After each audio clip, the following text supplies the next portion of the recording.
इस मेटल का 0.7% डिसाइड करता है कि क्या वो एक शहर को डेकेड्स तक इलेक्ट्रिसिटी प्रोवाइड करेगा या किसी न्यूक्लियर बॉम्ब का हिस्सा बनकर डिस्ट्रॉय कर देगा। क्या आप गेस कर सकते हैं ये कौन सा मेटल है? जी हाँ, ये है यूरेनियम। यूरेनियम बाकी मेटल्स की तरह ही अर्थ से निकाला जाता है, लेकिन इसके अंदर होते हैं दो बहुत ही अलग एटम्स। U-238 जो 99.3% होता है, ये स्लो है, स्टेबल है, बट प्रैक्टिकली किसी काम का नहीं। और बचा हुआ 0.7% जिसपे सारी न्यूक्लियर दुनिया टिकी हुई है, वो एटम है U-235। ये U-235 एटम फिजाइल होता है। इसका मतलब ये कि अगर कोई न्यूट्रॉन इस एटम से टकराता है तो वो एटम स्प्लिट हो जाता है। इसी स्प्लिटिंग के प्रोसेस में बहुत ज़्यादा हीट और एनर्जी जनरेट होती है और साथ ही साथ और न्यूट्रॉन्स भी जनरेट होते हैं। यही न्यूट्रॉन्स फिर जाके एटम से टकराते हैं, फिर वो स्प्लिट होता है और वो अपने आप ही रिफ्यूल करके एक चेन रिएक्शन क्रिएट करते हैं। इसी चेन रिएक्शन को अगर हमने कंट्रोल किया तो हम किसी भी सिटी या कंट्री को पावर प्लांट के थ्रू एनर्जी दे सकते हैं, मगर अगर कंट्रोल नहीं किया तो यही न्यूक्लियर बॉम्ब का कोर बन जाता है। अब नेचर ने हमें ये मेटल का 0.7% वो बाकी 99.3% U-238 के अंदर डाल के दिया है, जिसे हमें कॉन्सेंट्रेट करना है ताकि वो हमारे काम आ सके। और इसी प्रोसेस को कहा जाता है एनरिचमेंट। अगर वो यूरेनियम को 3 to 5% एनरिच कर दिया जाए तो वो पावर जनरेशन के काम आता है। 20% एनरिच किया जाए तो वो रिसर्च रिएक्टर्स में काम आता है। और अगर 60% तक एनरिच कर दिया जाए तो फिर वो किसी सिविलियन यूज के लिए नहीं। और यही अगर वो 90% एनरिच हो जाए तो बनता है न्यूक्लियर बॉम्ब का कोर। अब पता है इस पूरे एनरिचमेंट प्रोसेस में सबसे डिफिकल्ट पार्ट क्या है? उस यूरेनियम को 0.7% से 20% लाना। इसके लिए सबसे ज्यादा टाइम, पैसा और इंफ्रास्ट्रक्चर लगता है, लेकिन उस 20% से 60% लाने में उतना टाइम नहीं लगता और 60% से 90% ले जाने में डजंट इवन टेक ईयर्स, वो सिर्फ कुछ हफ्तों की बात होती है। और ईरान ने ये 60% का लाइन बहुत साल पहले ही क्रॉस कर लिया है। अब समझते हैं कि आज ईरान का स्टेटस क्या है। 2015 के न्यूक्लियर डील के बाद ईरान पे बहुत सारे रिस्ट्रिक्शंस और लिमिट्स लगाए गए। ये सब के बावजूद जून 2025 तक ईरान के पास 6000 kilograms of 5% enriched uranium, 180 kilograms of 20% enriched uranium और 60% एनरिच्ड यूरेनियम लगभग 440.9 किलोग्राम स्टॉक पाइल में था। अब एक न्यूक्लियर बॉम्ब बनाने के लिए लगभग 25 किलोग्राम्स ऑफ 90% रिच्ड यूरेनियम की ज़रूरत पड़ती है। तो अगर कैलकुलेट किया जाए तो आज ईरान के पास 9 से 10 न्यूक्लियर बॉम्ब बनाने के लिए इनफ वेपन ग्रेड मटेरियल है। On June 12, 2025, IAEA international atomic energy agency ने डिक्लेयर किया कि ईरान अपने NPT ऑब्लिगेशंस को फॉलो नहीं कर रहा है।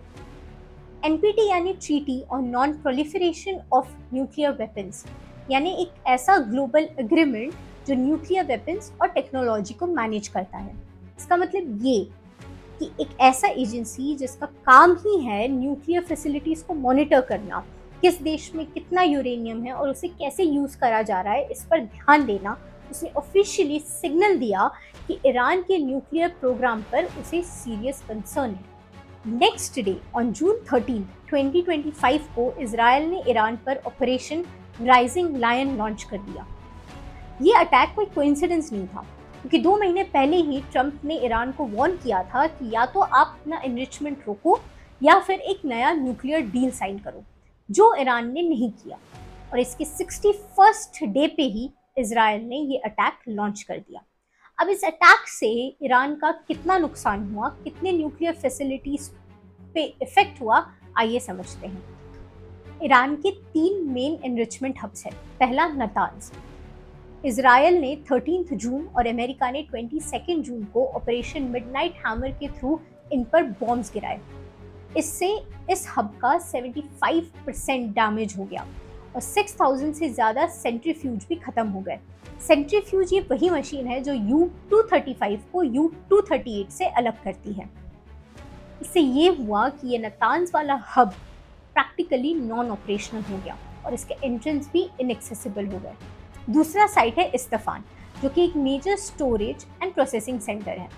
यहाँ पर भी कन्वर्शन फैसिलिटीज, फ्यूल और मैन्युफैक्चरिंग यूनिट्स में काफ़ी डैमेज हुआ। लेकिन अंडरग्राउंड में रखा यूरेनियम आज भी उसका स्टेटस अनक्लियर है। मगर ईरान के फॉरेन मिनिस्टर का कहना है कि ये यूरेनियम अभी भी वही है। अब आता है तीसरा साइट, फोर्डो।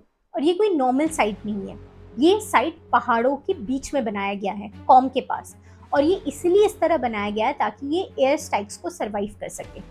अमेरिका ने अपने सबसे कन्वेंशनल पावरफुल बंकर बस्टर्स भी यूज़ किए, लेकिन आज भी फोर्डो खड़ा है। यहाँ डैमेज भी सिर्फ 30% हुआ है, लेकिन इसका जो कोर सेंट्रीफ्यूज है वो अभी भी इंटैक्ट है। अब आता है फेब 28, 2026। इस दिन इजराइल और अमेरिका ने मिलकर एक और बड़ा कैंपेन लॉन्च किया और इसमें ईरान के 35 इयर्स से खड़े सुप्रीम लीडर खमीनी की डेथ हो गई। बस इसी के बाद ईरान ने IAEA का एक्सेस पूरी तरीके से अपनी न्यूक्लियर फैसिलिटी से ख़त्म कर दिया, यानी कि कैमराज ऑफ कर दिए, इंस्पेक्टर्स बाहर कर दिए और मॉनिटरिंग भी बंद कर दी। इसलिए आज ना IAEA के पास और ना ही दुनिया के पास ये इंफॉर्मेशन है कि ईरान के पास कितना यूरेनियम है, कितना परसेंट एनरिच्ड है और वो कहाँ एग्जिस्ट करता है। तो इस वीडियो में हमने समझा कि यूरेनियम क्या होता है, एनरिचमेंट प्रोसेस क्या होता है और आज ईरान का न्यूक्लियर प्रोग्राम और यूरेनियम का स्टेटस क्या है। अगर आपको ये वीडियो इंफॉर्मेटिव लगी तो इस वीडियो को लाइक करें, शेयर करें और हमारे चैनल को सब्सक्राइब करें। और please go in the comment section below और हमें बताइए कि हम अपनी वीडियोस को और कैसे इम्प्रूव कर सकते हैं और आप और किस टॉपिक को चाहते हैं कि हम उस पर वीडियो बनाएं। तब तक के लिए कीप लर्निंग, स्टे क्यूरियस। जय हिंद।